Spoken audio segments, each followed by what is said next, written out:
So, nandito na tayo ngayon sa third floor. So, tignan natin kung ano meron dito.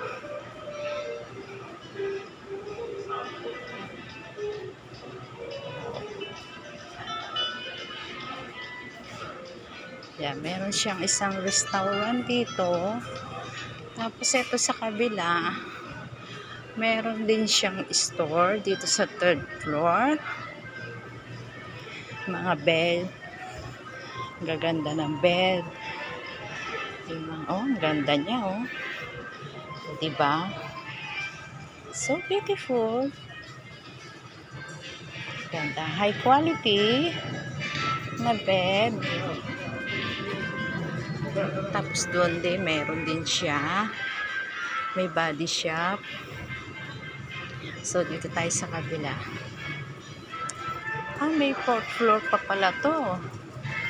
Okay. Yan. Tapos may mga ano tawag dyan, security na kukuha ng salapi. So, dito muna tayo sa kabila. May tinda rin sila mga quality cooking. 990. Mura na siya. At saka high quality. O, diba? Yan. Ang shake. Sale siya, 990. Meron 2,790.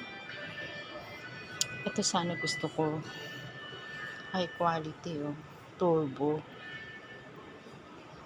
Ang laki niya.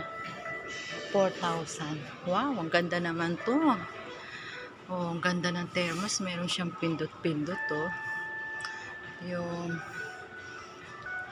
85cc. Meron siyang warm. 1,690 lang siya. Ang ganda. Diba? Hindi na rin siya mahal. May quality. Tapos, ito sa mga baby.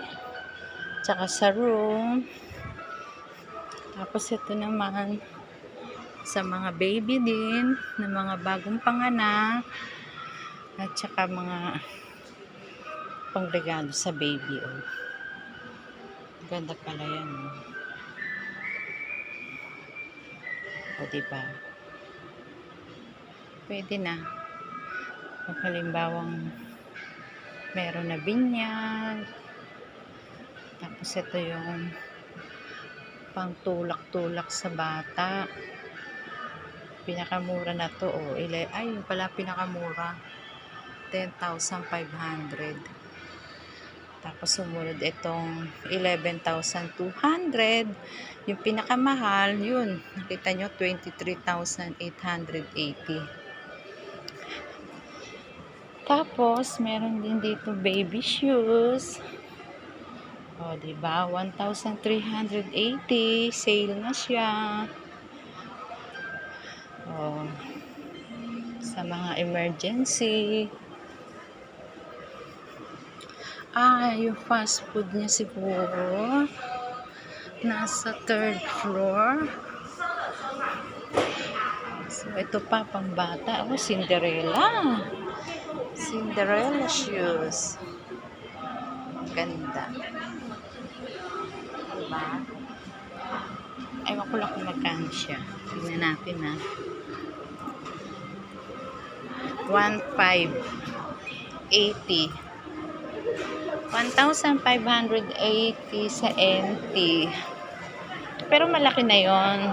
Siguro pang 5 years old. Ito pang baby. 980. Pang baby siya. Okay. Tapos meron din tinda rito ng panty at bra. Malaki dito. Malaki siya.